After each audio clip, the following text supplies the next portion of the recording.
Hey everyone, it's Jillian here. I have some really exciting news. I'm going to be on stage as part of my book tour at the 92nd Street Y in New York City on February 26th at 7:30 p.m. If you don't know, the 92nd Street Y is one of the most beautiful places. It is, like I said, iconic. It's a legend. It is going to be an epic night. And even better, I'm going to be joined on stage, my conversation partner, with author and incredible mindfulness expert, Case Kenny. If you do not know Case Kenny, he is one of the most popular people on Instagram. He's one of the smartest, nicest, most amazing people. He's going to be joining me on stage where we're going to have a very intimate conversation about my book, It Begins With You, about love, relationships, and also answer some questions. With your ticket, you do get an option to buy a book if you want. You do get an option for book signing, and you do have the option to receive a hug from me. Yeah, it's just going to be incredible. So we are just going to link out how to get your seat. It is going to sell out. This is pretty much a guarantee. And yeah, you'll see when you actually click on the link, there's different seats that you can get, different things that come with the seats. There are ways to join virtually, but I really do hope that if you're anywhere near the New York area, that you come and meet me and see me. This is going to be, like I said, it's going to be a very beautiful and special evening. So I hope to see you, and just make sure you check out the link in the show notes. So today I'm going to talk about the dark night of the soul, what it is, and how to get through it. Typically a dark night of the soul happens when we go through a significant life change that we didn't sign up for, that we didn't want. That could be a breakup or a divorce. It could be a death of a loved one. It could be a loss of a job. And sometimes it's not just one event that triggers this dark night of the soul, but it's a series of events, series of things where we go into sort of an existential crisis. Or dark night of the soul is a very depressive, dark period where we are questioning our very existence. We're questioning the meaning of life. We are questioning why we exist. We are having a very difficult time seeing the future and seeing it bright. So we don't have a compelling future.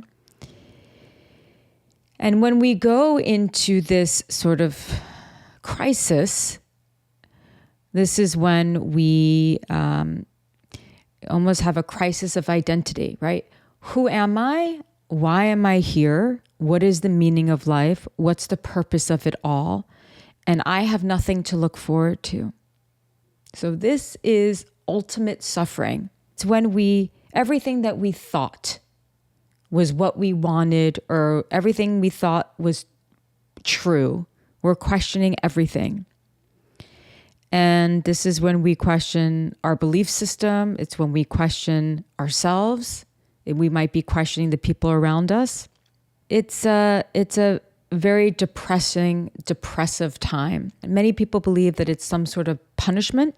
Because a lot of people in the dark night of the soul, those who believe in a higher power or a God will be questioning God's existence. So they might think that they're being punished by God. They might think that there's some sort of karmic punishment that's happening. They're being punished for decisions that they've made and things that they've done. The thing about the dark night of the soul that people get wrong, as I said, is that it's not a punishment. It's not bad karma. It's actually a natural, normal part of life. To try to be happy all the time, to be content all the time, is just not part of the human experience. As quickly as life goes, and sometimes it's cut too short, life is also very long for human beings. And we, to go through life never questioning our existence or having a crisis of identity, and questioning everything, is a tall order. Making the right choices, making good decisions are hard. Sad things do happen in life. Hard things happen. And so if you are experiencing a dark night of the soul, and maybe it's a very dark night and it's been going on a long time, maybe you're experiencing the kind of dark night of the soul where it's not quite as dark or depressive, but you are feeling lost, and your response to feeling lost is to sort of cocoon yourself, to go inward, maybe to isolate yourself. Maybe you're in a very introspective time, and that everything feels like a little bit like it has a dark cloud over it. It's womb-like. It's like going back into the womb. And so if you're experiencing this, it's very important to understand that it's important in many ways for us to take this time to really evaluate our lives.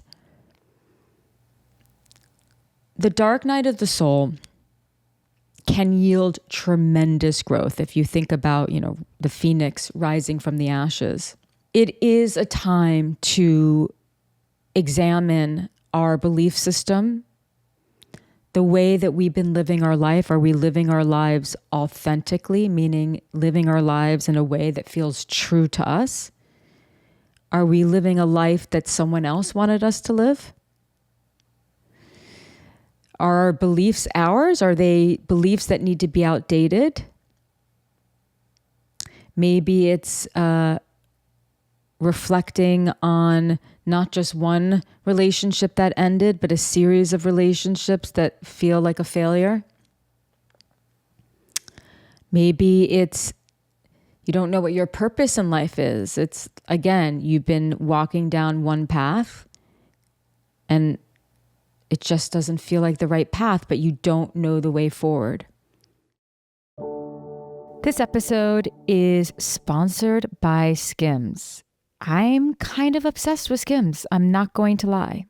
And there's this particular underwear that I'm really obsessed with, and it's called the Fits Everybody Collection by Skims. And I kind of feel like it's their best kept secret. Honestly, the feeling is like no other underwear I've worn before. It's stretchy, it's soft, and it kind of melts into your body and you forget that you're wearing it.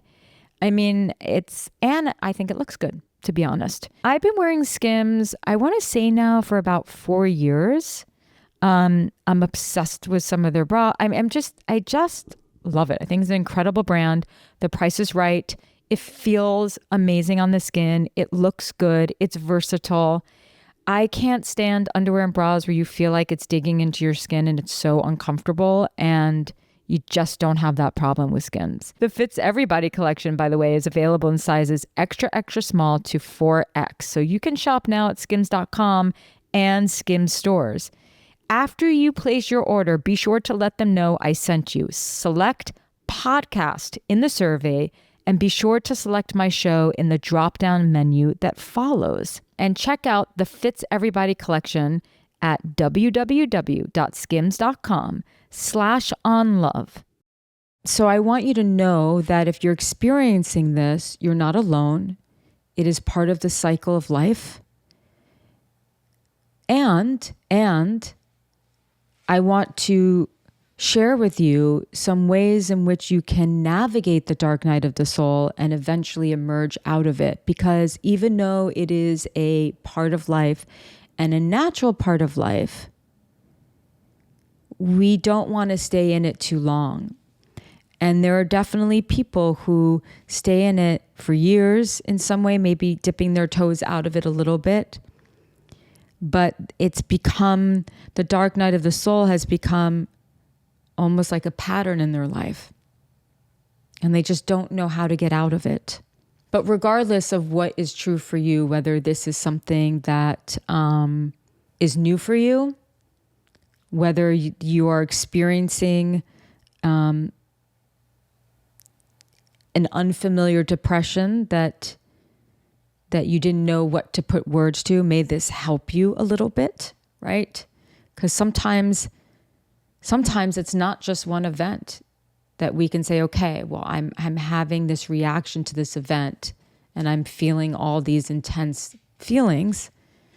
Like I said, sometimes it's a series of events or a series of things and just feeling stuck and lost in life. And then there might be just this one event, this one trigger that throws enough salt into the wound that already exists, to that void that already exists, that propels us into this stage of life. And so it's important to recognize that it is a part of life and that you have to feel your feelings. But as Pema Chodron wisely says, the Buddhist nun and teacher, feel your feelings but drop the story. And that is really the first principle of navigating a dark night of the soul. It's, can you feel your feelings fully? But can you start to drop the story around it? So what do I mean by that? Well, let's just take a breakup, for example, but for many of you, it could not be a breakup. Just use that as an example. And let's say it's a catastrophic breakup, a divorce, something that is making you question your very existence, question the existence of God, if you believe in God, question the existence of life, right? Just why are we here? You're going through an intense grieving. And so you have to feel your grieving. You have to feel your feelings. You don't want to suppress your feelings. Your feelings are valid. And they are just more than valid. They need to be felt. They need to be acknowledged in order to work through them and to let them go. But the story that you have around it, which is feeding these feelings, is, I'm not good enough, or we were meant to be, this should have never have happened. If only I had done this differently, or if only they had done this differently. Or maybe it's the story that you replay in your head of one conversation and you're replaying it over and over and over again. And it's driving you deeper into despair. Maybe the story is, I will never be good enough for anyone. I'm not smart enough. I'm not funny enough. I'm not good looking enough. Money doesn't like me, or people don't like me, or I'm not good at community, or I'm not meant to be happy. My parents suffered from depression, so I'm going to suffer from depression.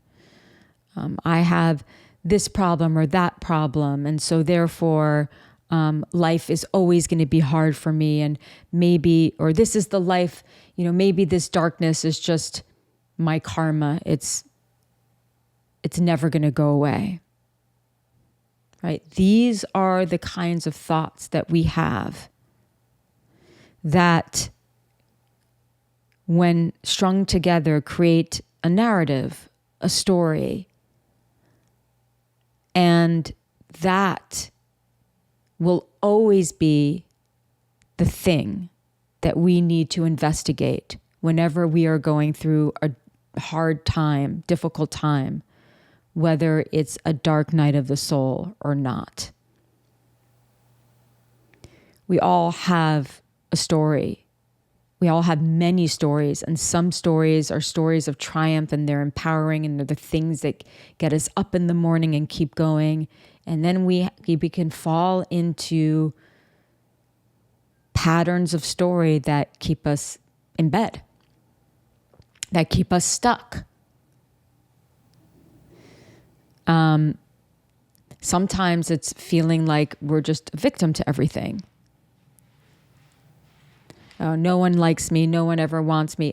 These things that we can do. I want to normalize feeling like a victim sometimes, and also point out that feeling like a victim when no one has actually abused you or done something terrible to you, can become a pattern and become a habit that then is the habit or the pattern that stands in the way of our fulfillment in life.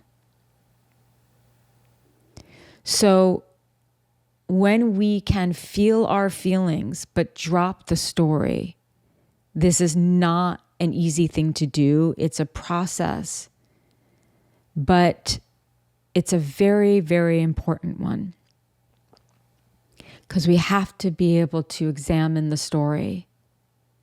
And we do that by asking questions like, is it true? We could speak to trusted counsel and say, this is the story that I've been telling myself, and it feels really real to me. It feels really true to me. But I want some help looking at it differently. Because when we change just a little bit of the story, we can change the entire arc of the story, where we go from victim to the hero, where we go from villain sometimes to the hero. And so that's important. But it's not about stuffing your feelings. Things that help with this is speaking to people. Meditation is really helpful. Just to be very clear, meditation is not about silencing your mind. It's about training yourself to become a witness of your thoughts and to see it from a more removed place. It's sort of the higher self, the capital S self, looking at sort of the egoic thoughts and being like, isn't that interesting? And then over time, then you will have more experiences in meditation where your mind becomes emptier. But in the beginning, it's going to be very frenetic. This episode is sponsored by Function Health. Function is an all-in-one health platform that starts with over 100 advanced lab tests covering your entire body: heart, hormones, liver, kidneys, thyroid, autoimmunity, cancer signals, toxins, nutrients, and more. Personally, I am testing with Function throughout the year and can't wait to share with you just my experience with them. Function Health is about taking control of your health through data. Instead of guessing what's happening inside your body, Function helps you know for sure, providing access to 100 plus advanced lab tests. It's incredible. These tests include insights into your thyroid function, into heavy metal toxicity, and more. Some of the tests that are included in the Function membership: mastering stress, food emotions, increasing motivation, optimizing hormones, appetite control, and fat burning. There are so many different areas to explore, and it's actually very insightful.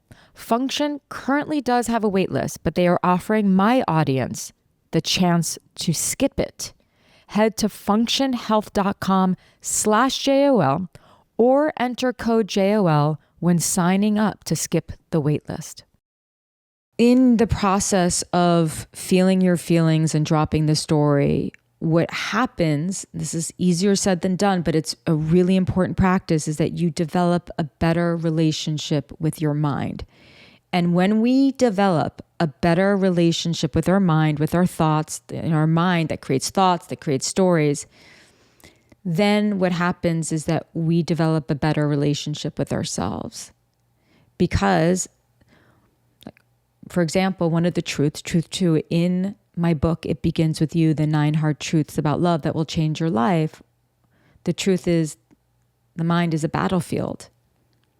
And we have to really recognize that the mind has a proclivity towards chaos. Meditation is an amazing tool for that, but also just becoming more aware of when you're jumping from thought to thought to thought, and slowing it down by slowing down your breathing, by sitting down, by taking a walk, by meditating, by working out, by reading. These things are so important. And yes, there are some of us who will have to be much more diligent about this. But remember that when you are in any sort of dark night of the soul, you have to stand guard of your mind. It is a battlefield. And so that first principle, feel your feelings, but drop your story. This is so crucial for any difficult time, dark night of the soul or not, that you might be going through. The second principle is give love, right? Which is kind of a funny thing, because when we are going through a difficult time, when we are in the dark night of the soul, like, we need love. But part of what will get you out of this time is to give back in some way. Now, there's so much content that I have created as well about breaking the pattern of over giving and over nurturing while under receiving. Let's shelve that for today's episode. And let's talk about giving back from a genuine place to something outside of yourself. Now, some people, that's their partner, that's their children.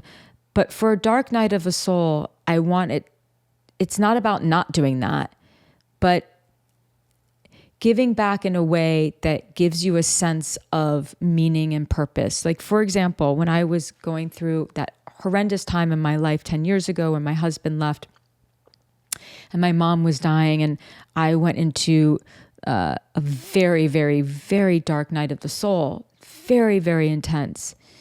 I continued, at the time I was teaching yoga, and I continued to teach yoga, even though there were days where I thought, how am I going to get my ass to the yoga studio and do this? I mean, it just felt impossible.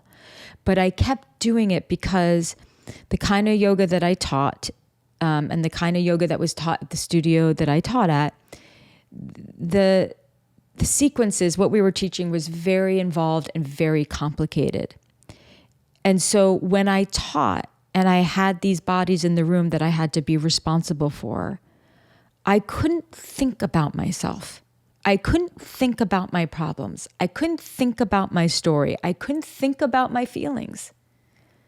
I had to focus on giving and taking care of these bodies in the room that were, and many of those bodies could have been going through their own dark night of the soul. And I had to transcend my own stuff to be able to give. And that is part of what kept me going. Now, I'm not saying that I would have been able to do that all day long, but it gave me a reprieve from myself. And part of the dark night of the soul and going through a hard time is because it's cocoon-like, because it's such a time of self-examination and self-reflection, there's beauty in that, because we can learn so much about ourselves. We can learn about the ways in which we've been living inauthentically. We can learn about who we want to become. These are all amazing things, and these are the opportunities that present themselves in a dark night of the soul. And the pendulum can swing so far in that direction that we become so self-consumed. Consumed with our feelings, consumed with our situation, consumed with our story. And when we are in that state of self-consumption, we perpetuate depression. We perpetuate the sadness that is part of this time. We perpetuate the suffering. Rather than, calling out the emotions, let's just call it suffering. We perpetuate the suffering. And so when we can give outside of ourselves, we give ourselves a reprieve, and we recognize that there are others that need help. And this is very healing. Now, many times in a dark night of the soul, because it is marked by this existential crisis of who am I, why am I here, and where am I going, the antidote to that is to find some sort of purpose in life. And purpose is found through giving our time and energy into something that feels meaningful to us. And when we can give our time and energy to helping a person or an animal or anything that is actually potentially suffering more than us, or doesn't have the resources to get out of their suffering, this is what fills us up. This isn't about self-neglect. So try not to go there, because we are very programmed in the relationship talk to think about that. This is about finding ourselves through community and helping others. When we are lost, we find ourselves through community and helping others. Yes, we can also find ourselves through self-examination, through understanding ourselves, by looking at our values and our belief systems and thinking, is this what I want to believe? Is this true to me? All of that is important. All I'm saying is that we balance that self-examination, that self-reflection, with also giving of ourselves to a higher purpose or a higher meaning. And that is what ultimately fulfills us and brings us out of the dark night of the soul. That is what perpetuates the phoenix to rise out of the ashes. And so you might start small. You might start small by donating your time to an animal shelter, or donating your time somewhere, or going to your local grocery store and donating time there, whatever it is. But it is so extremely important. But you are going to likely, if you are in this, resist it. But it is the key to your freedom. For me, it was, I had a crisis of identity. Who am I? What do I want to do? I'm clearly on a path that's not making me happy. This deep rejection, I believed, was a redirection. And I had to figure some things out. And I did. But I did it with help. I did it by listening to people and things that inspire me. You need a mentor. And whether that mentor is a therapist, a friend, or someone like me, someone on the internet or through a podcast where you really resonate with my words or someone else's words, whether it's through a book, my book, anyone's book. A lot of us in this space, we do this so that we can be your mentors. So you can have many mentors, but you need mentors. And that's what I did. I listened to people.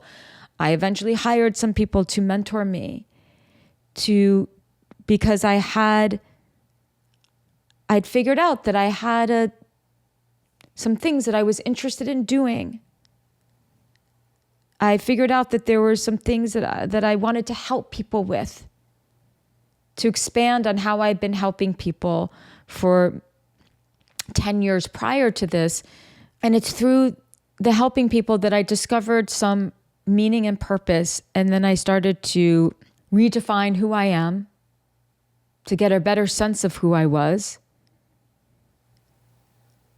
And then I started to create a compelling future for myself. And sometimes creating a compelling future is also putting things in the calendar, slowly starting to emerge by spending time with friends, allowing yourself to experience joy. You see, one of the misconceptions about the dark night of the soul is you don't have to be in it all the time. You can have some pockets of joy too. You can allow for that. And I really encourage that. Another thing that I want to mention is that some of the greatest art has been built and created in the dark night of the soul. So you can if you're in this, you can do some research on famous artists or musical artists, painters, whatever, any sort of figure in life. See what they did during that time. You might find that this is a very creative period for you. You might find that you want to take up painting or watercolors. You might find that you want to start writing. I never wrote before my dark night of the soul. And I just thought, I'm going to start writing and I'm going to start a newsletter.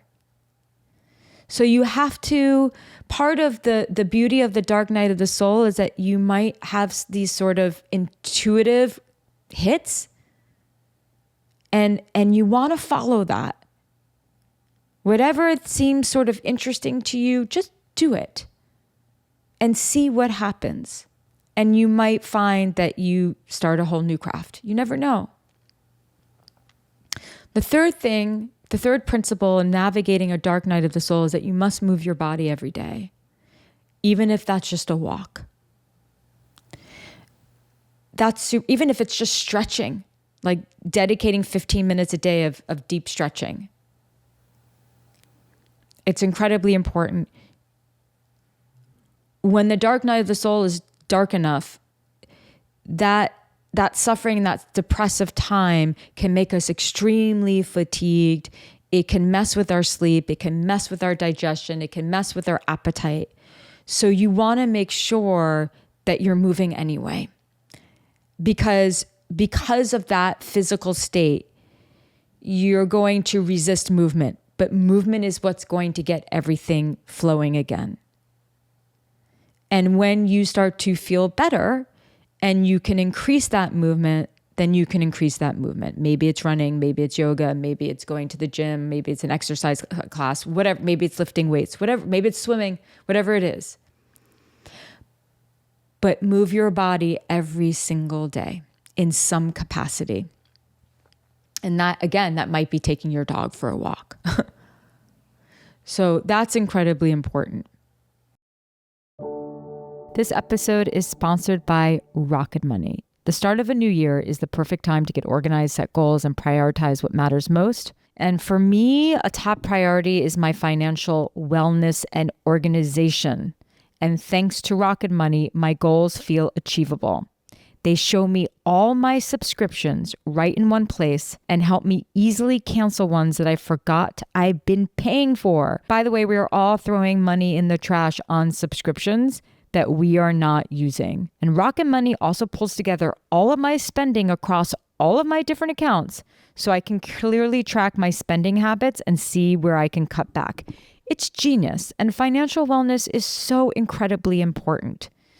So think about it. You sign up for something, you forget about it after the trial period ends, and then you're charged month after month after month. The subscriptions are there, but you're not using them.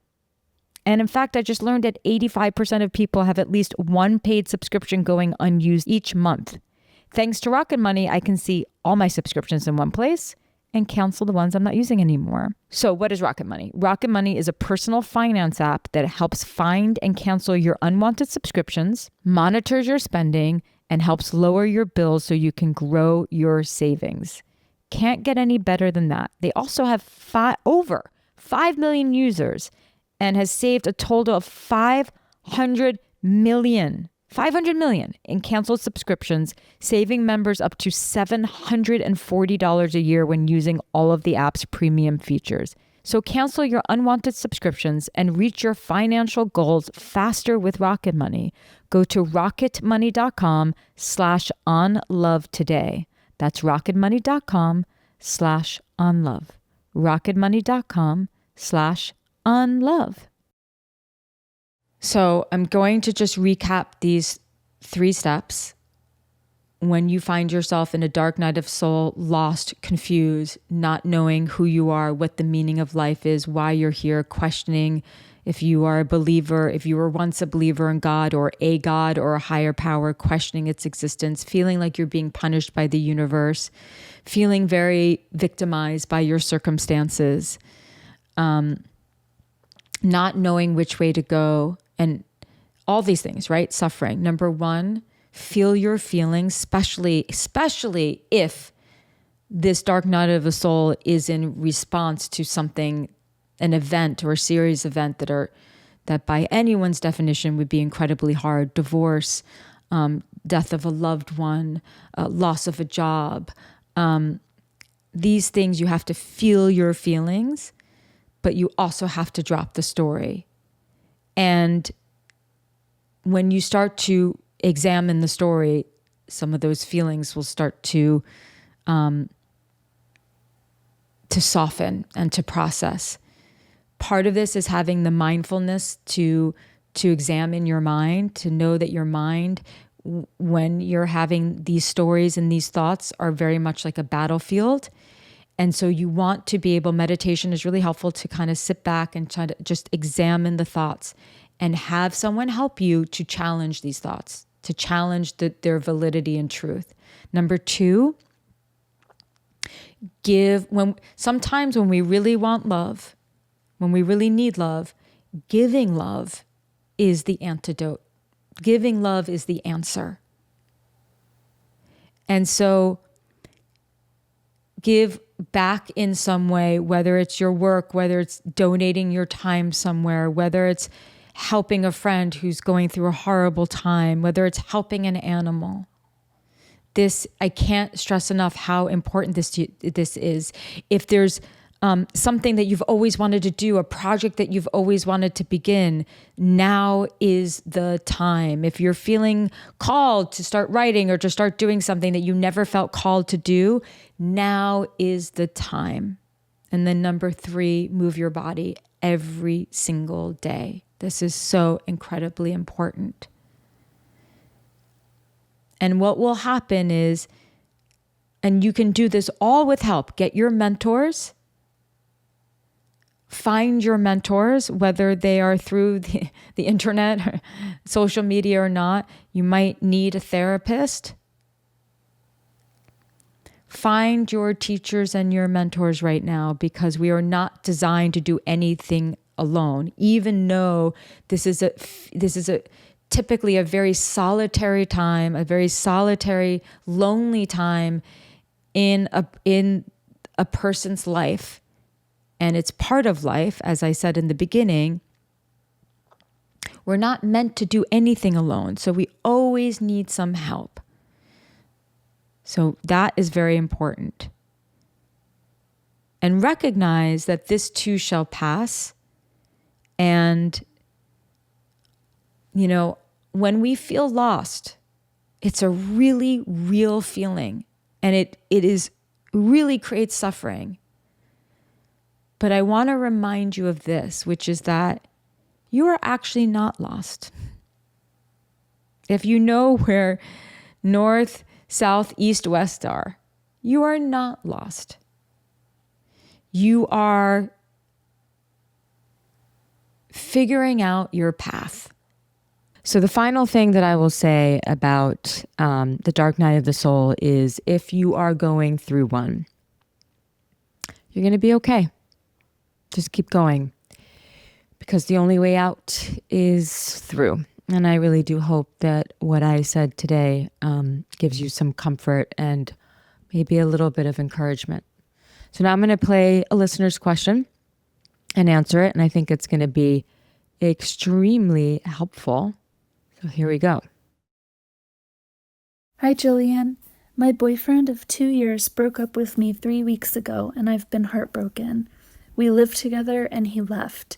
He said he still wants to be friends. He said he still loves me, that it was hard and that I didn't do anything wrong, but that we just didn't do enough fun things together. But he never attempted to work on things or talk to me about how he was upset or unhappy. It was out of the blue, truly. I feel things were fixable and the relationship deserved an effort to save. Should I try to have a deeper conversation with him or give him space and give up on reconciliation? Well, the first thing that I'll say is that I'm really sorry. I mean, you're with someone 3 years, you live together, and then they break up with you, and you feel like that breaking up is not the right thing, and it was premature, and it's so painful. And I wanted to choose a question that was a breakup because when something like this happens, you do go into a dark night of the soul, and it's so I just really feel for you. So there's a couple of things that you said that I'm sort of grappling with, and obviously I do not know, in a 3-year relationship, a lot happens, and there's no way for me to know what has happened and what hasn't happened and the kind of conversations that you've had and whatnot. So answering kind of generally, typically when I see this, we don't have enough fun together, I'm going to leave, but I still love you. It's rare that people break up because they stop loving each other. But what is more common is they break up because they don't feel passionate about each other anymore. And I'm not talking about the first 3 months of crazy lust. I'm just talking about attraction, feeling in love, feeling like there's a motivation to meet each other's needs. Now, I have no idea. I mean, here's what I do know. If the answer is we just don't have fun anymore, to me, that statement needs and warrants so much more investigation. I would ask so many questions. And so, listen, you never, ever, ever, ever want to beg someone to stay in your life. But this is a 3-year relationship. And I do think that you owe it to yourself to get answers, to get more answers. But that means you are going to have to ask some difficult questions. It's going to likely open up a conversation that's going to be challenging and hard and maybe, probably hurtful. And my guess, well, number one, I believe you that the actual breakup fell out of the blue. But I know I just could bet money on the fact that there have been lots of conversations about certain aspects not working, and you thinking it's fixable, and him probably not communicating really the full depth of how he feels. And so I do think that there has been some sort of communication breakdown, which is why I think, yes, you should have a conversation. I don't know if there can be reconciliation. But I do think that in order for you to learn from this, to grow from this, to have some closure, that there does need to have to be a conversation. This episode is sponsored by Thrive Cosmetics. I love Thrive Cosmetics. Their mascara, their Liquid Lash Extensions mascara is literally the best mascara out there. I mean, it looks like you're wearing extensions, but it's not. And it's a very easy removal. It slides right off with warm water and a washcloth. You don't even need soap. And they also have nourishing ingredients. And it's a flake-free tubing formula, which dramatically lengthens and defines your lashes from root to tip. And not only that, this is a company that gives back. First of all, they're certified 100% vegan and cruelty-free. They're made with clean ingredients, high performance and trademark formulas, and uncompromising standards. And that's really important to me. Thrive Cosmetics is luxury beauty that gives back. And right now you can get an exclusive 20% off your first order at thrivecosmetics.com/Jillian. That's Thrive Cosmetics, CAUSEMETICS.com/Jillian for 20% off your first order. Instead of him being like, the conversation, I don't know, we just don't have fun together, and you being like, well, what about A, B, C, D, E, right? So I know how these conversations go.